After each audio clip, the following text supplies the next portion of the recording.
I'll record. Okay, great. So now let's. Just the same question I asked before. Yeah. The origins and the causes, it seems like the negative things or the bad things, you could look for the origins and the causes. But the positive things, you just said you don't need to understand the cause or the origin of it. If something makes you happy, Just what makes me happy. that's enough. That's enough. Because that's enough. You don't have to understand why it makes you happy. It just does. It just does. That's my neshama part. What makes me okay? I know my spouse makes me happy. I know my I know these relationships make me happy. I know some. Okay, the basic check marks we got those, but that's not the drilling deep that we want to do in order to get to our inner. So you want to touch a nerve, is that it? I want to touch the nerve. I want to touch the nerve, and then when I touch the nerve, I'm probably going to start crying. So you got to be a really brave person to go. You have to be a very brave person to go. Because you may not like. No. Truth. You may not understand, you may not even come up with answers. Right? You may not come up with answers. That's why we have that's why we have the month of Elul, and plus we have like this lifetime. Well, we have a lifetime. That's right. 100% true. But we have the super hyper focused period where God says, I'm going to give you the extra, so to speak, attention and give you the extra words, because words create thought, words create insight, words create revelation in our minds. I'm going to give you the extra everything in this hypersensitive time to get there, to figure this out. All right, now let's look at, open up the. Rabbi, can you hear us? Jeffrey? Yeah, I'll give you the page. Okay, go to the Amidah. Go to the Amidah, the Shacharit Amidah, right? Let's touch on a few of the triggers. Look at the beginning of the Amidah. What do we add? Sam, what do we add? You have it? We add the following. Zochrenu l'chaim, right? First paragraph, right? Zochrenu l'chaim, melech hafetz b'chaim, v'kotfenu b'sefer chaim, l'ma'anach Elohim chaim. Bomb. It's a bomb. It's a bomb. You could stop right here, and it changes everything. Zochrenu l'chaim. What does that mean? Zochrenu l'chaim. Right, remember us for life, right? What did we say Zikaron is? Right? What did we say Zikaron is? Zikaron is future, past, present, right? So when I say Zochrenu Chayim, what I'm saying is I'm pausing when I read this sentence and I'm saying, you know what? I figured out one of the origins of what makes me happy, of what makes me feel great. I figured it out, right? I'm going to do that going forward. Therefore, recast the past and put me in a new present. So Mark was saying, where do I do it? Where I do it? You do it right here. Zochrenu l'chaim. Zecher means future. Now that I understand what I want to do, I understand what makes me happy. It's so, what else could we even be thinking about throughout our lives? But you know what? We think about just about everything else. That's what we do. But one thing, nobody's in the room. Nobody's on the planet. I'm walking by myself. What makes me happy? Period. Why isn't that? Why aren't we teaching our school-age kids that to think about it every day? Why not? Because we don't get it. But here, it's making it very clear. Zochrenu l'chaim, right? So let me think about what works for me, how I'm going to make it work in the future, right? How I'm going to make it work in the future, how I'm going to get to the core me. I think about some stuff, the last couple of weeks, I've been thinking about some of the things that I invested my time and immense energy in the last 5-6 years. And I'm saying, what the heck was wrong with me? Who was I? Who was I? What was I doing there? What was I doing there? That's not How do me. we tell God to remember? Like he's not gonna forget. It's not a remember, How do you Jeffrey. remember? It's not remember. It's a It's not recast, it's a Once recast. you're saying these things, you're going back and reliving, how did I do it, what? But you must have analyzed what you were going to do with the. You know time, something? and it Fantastic may- point. And it may have been the right thing to do. at You the know what time. it was, Joe? What I figured out in this area, it's one of those things that my neshama is pining to fix. And it's always been an issue because most of the things we do wrong, most of the things we do that hurt us are things that have always been there, that are the primal things that I got to fix, right, in this lifetime. And what I found was, you know what? So this is the 42nd different way you've fallen for the same failed thing in yourself. Come to analyze the next opportunity, you may do the same thing. And the point is, because we have Rosh Hashanah and the absolute clarity, the bright, bright light that's shining on us, the light of clarity, we're supposed to say, I'm not going to fall for that bogeyman again. Because you know what? It took me 10 years, it took me 50 years. I got it now. There are certain things where I say, you know what? What the hell was I doing there? What was I doing there? That's not something I want to do.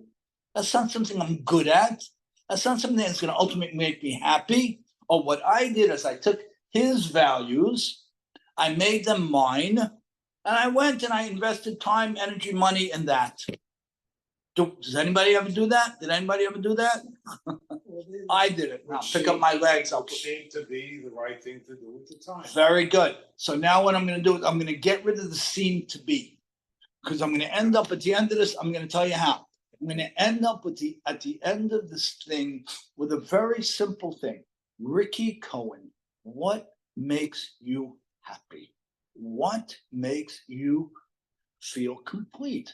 I know for me, and everybody's different. When I'm sitting in the Kollel in Brooklyn, I'm going to find one out here, God willing. When I sit in that room, I'm the happiest guy in the world. That's East 8th Street. There's cars backed up. They're honking. The garbage is packed this high. The thing, you can't breathe. They're painting the building next door, and the smell of the paint is horrible. And I think I'm in there. I don't even understand it. You know why I don't even understand it? Because I've been studying Torah my whole life. It's not something new for me. I was teaching when I was 18. So what's going on here? I was in the zone, but I didn't have the courage to just rip the Band-Aid off and say, this is what makes you happy. What if what makes you happy has an effect on the people around you? Very good. Maybe in a negative Very way. good. Generally speaking, it's a very important question. Generally speaking, the people who are around us on the most intimate level, my spouse, my children, right? My siblings are enablers. They're enablers. Now, we have to understand. Both the good and the bad. They're enablers for the good. Enablers for the good. But I have to understand that when I'm growing, I can't ignore them. I need to build them too, right? So I need her to help me, but she's going to help me by me building her.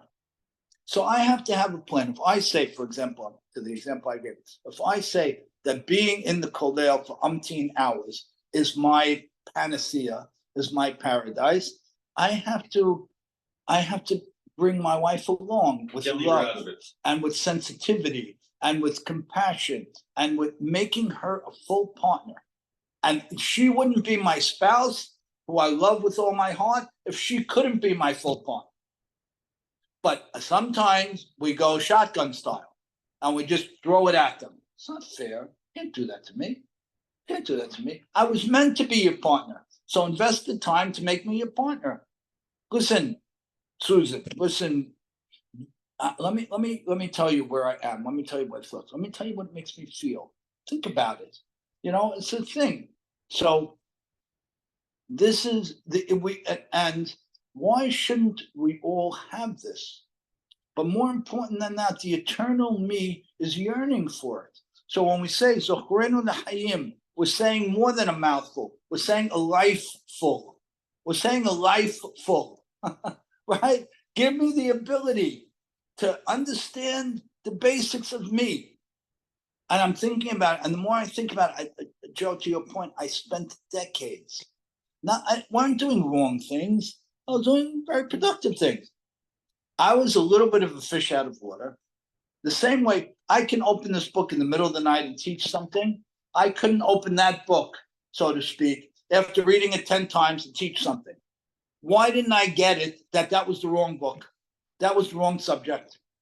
It was the wrong subject, right? But it was a subject you wanted to master. It was a subject I wanted to master because I didn't do this exercise. I didn't do the exercise. The exercise was, what pushes my buttons? What pushes my buttons? I'm going to tell you something. If I do nothing else today, nothing, I am so happy that I sat with people I love and have the opportunity to learn Torah. That's what does it for me. It doesn't do it. It overly does it. Fortunate that you've identified what it is. It took a long time. And you know what's so interesting about it? Like I said, I'm teaching my whole life. I didn't just start teaching and find God, but it's different from doing something and building your life around something. Building your life around something is different. And that's what we want.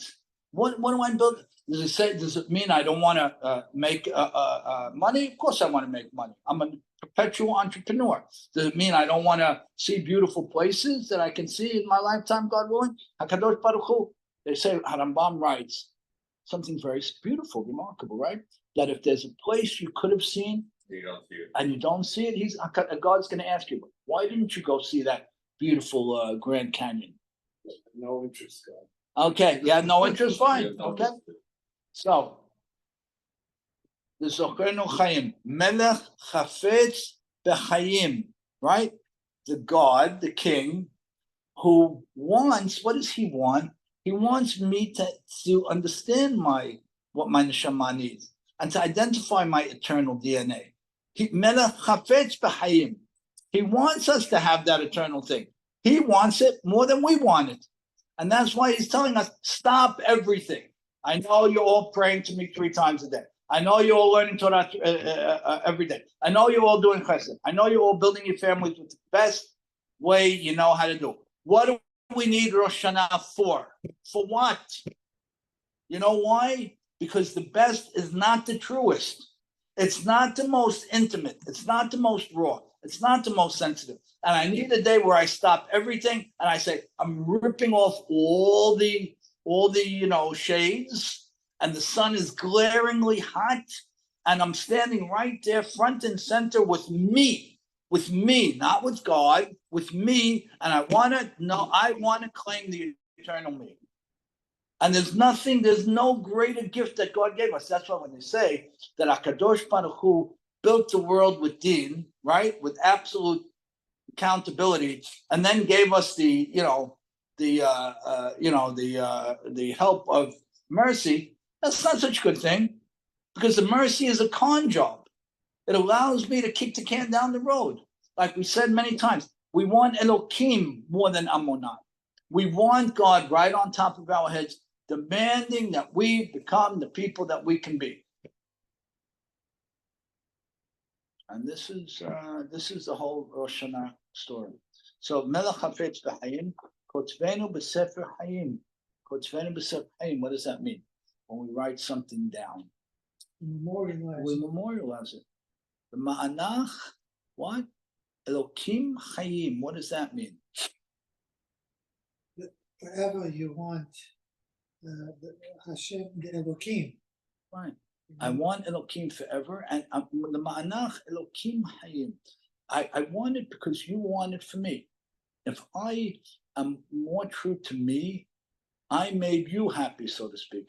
God only wants us to figure this formula out. So why doesn't he make it easier?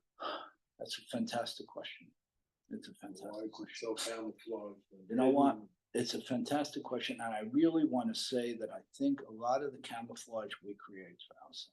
I think he makes it a lot easier than we actually experience it. I think we create a lot of the smoke. We fool ourselves. We do. People influence us, and Self-defense. societal values and self-defense. All those things mess up our heads, and he makes it very clear. I know when there's certain things and certain people I cherish. So why am I involved with anything else? I cherish that. I know that presses my button. Presses my button. And I do it naturally. These things, by the way, we do them naturally. We're naturally good. Let's do a few more sentences and we'll stop.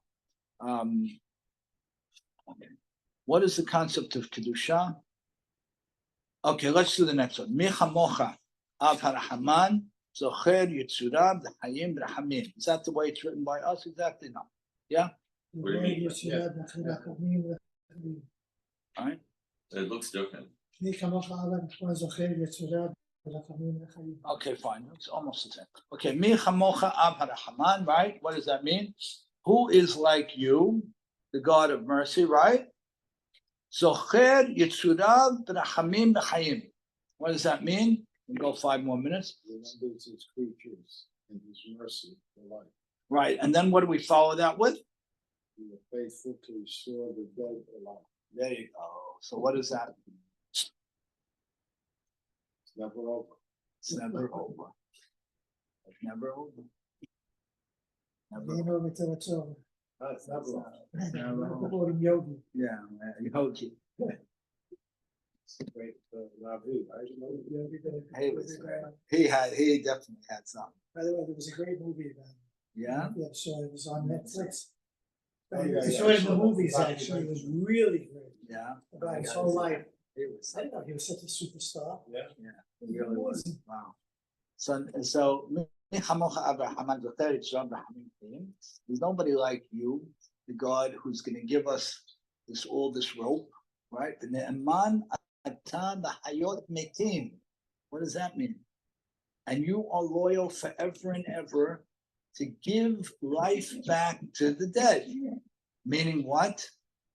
Never done. You're giving it back to me. You're giving me my new shot.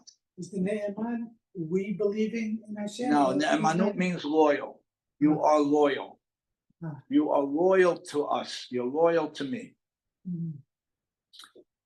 We So, think it's the other way around. huh? We think that's the No, we other think way that's around. right, but God is loyal to us, which is pretty fantastic. And they say Adam koneh olamo b'sha'ah achad. You buy your life in a minute. You define your life in a minute. But what do I mean? Didn't I live a certain way for the last X number? Yeah, I wasn't a gangster. I lived good. I built a beautiful family. But the defining point, the tipping point, is just that. It's a minute. It's a minute. It all can happen in a minute. That's why it doesn't. Some It's people not say, so fair, huh? which is not always so fair. Many guys live their life, built a great reputation, and make one mistake, and they're trash. It's true. But on the other hand, They remember. okay, could be. Like Korah. You're right. It could be. Yeah, that's right. Very nice. Right. But the other is also true, that I could build my life in a reasonably good way, in a reasonably great way. But then there's that tipping point. And that tipping point, that's what I'm pining for. And that's the clarity that Rosh Hashanah brings. And then we say, we'll do one more piece quickly. HaMelech HaKadosh. Why do we change it to Hakel HaKadosh, Sam, to HaMelech HaKadosh? We're going to wrap in 3-4 minutes. Why do I change it from Hakel HaKadosh to HaMelech HaKadosh? Well, we learn that Melech, the word Melech, that we learn is an educational learning, all that, All right, not that's right. just the king. That's right. The Jewish king is benevolent, and he's a mechanech. He's a teacher. So what are we saying, Joe? At this point, we're saying, and we'll go through all these at some point. We're saying that we welcome you at this point as the king of separateness, the king of holiness. What does it mean? It means you are with me, close, educating me, caring about me, with the Torah on your chest, to get me to my holy place, get me to my exalted place. And we're calling that out to remind ourselves that God is our absolute partner in this thing, day to day, minute to minute. And it's true. It's not fantastic stories. It's not any of that stuff. And it's my life is in my hands. It's in my hands. And I just very often it's those subtle movements. They don't have to be massive, but this because most people are in their general zone. They're in their zone. They're just not. They didn't hit the right thing exactly. So what we want to do over the 2 days, the 7, 8 days that follow, right? 7 days, and then Kippur, we want to just hone it to make it exactly right, or almost exactly right. And it's possible. And this time of clarity, this time of the year gives unparalleled clarity. So we got to do our homework. We got to go in with notes and with papers. We have to be guided by the prayer, but not be limited by the prayer. We should not be limited by the prayer. If we have to catch up, if we have to this, who cares? I want to be in my own zone, in the general zone. That's the, I think the self-awareness and introspection, it's so important because if you don't, then you just cruise along with the status quo. And say, I'm doing okay, I'm fine. And then that expression, good is the enemy of great. good is the enemy of great. And that's exactly the point. You can't get to the next. That summarizes it perfectly. Good is the enemy of great. That summarizes it perfectly. We don't know bad people. I'm not a murderer. Yeah, good is the enemy of great. We want to break out of the good. That's exactly the point. Beautiful. Great. All right, so happy. This was a gift. All right, you want Jeffrey? By Jeff, yeah. Thank you. Come over. He goes all out for his father-in-law. It's such a nice thing. It's really something very nice. I'm amazed that he's on it from the beginning of the summer and he's all over it. And it means a lot. It means a lot. So miss you all. Enjoy Swishnim Abot. Work hard. Do some Catch up on Shabbat. Yeah, I got to see if he's there on Shabbat. Oh, you know what? I'll find out today. And if not, Sunday. Let me see. If not Sunday, Governor. Eddie, thank you.